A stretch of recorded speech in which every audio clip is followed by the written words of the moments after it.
Hi, welcome back to the Old Testament in a Year, and it's June 24th, and we're in Jeremiah 50 and 51. And just a couple of things to draw out from our reading today. One is a point for thanksgiving, and the other is a point for prayer.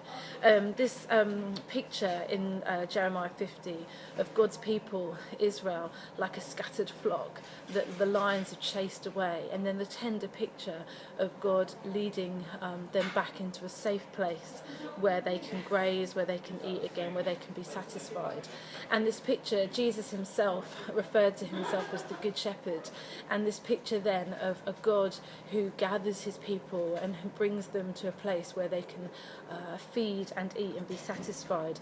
And not only that, but I love this promise here that there will be a search made for Israel's guilt, there will be none, and for the sins of Judah, but none will be found. And as God's people today, we can rejoice that our Good Shepherd has brought us close and feeds us with himself, with his word, but also that if there was a search for our guilt, none would be found. If there was a search for our sin, you couldn't find it because Jesus himself has dealt with it. So a great thing just for us to ponder on and give thanks for today. And then just a point for prayer.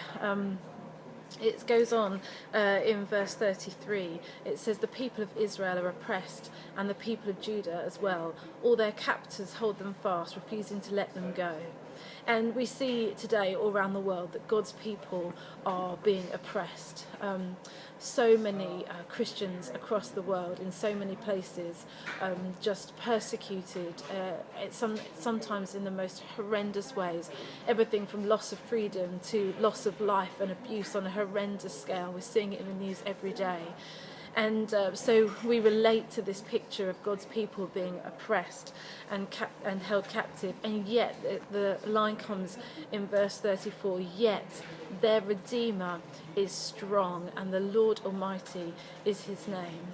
And so we don't despair, and yet we're called to cry out for our brothers and sisters around the world who face persecution. That we call out to a Redeemer who is strong. Let's not ever be fooled into thinking that we worship a God who is not able, who is not powerful.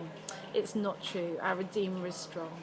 So let's thank him today that he has dealt with our sin, and let's call out to him today, our strong Redeemer, on behalf of others. Have a great day. See you soon. Bye.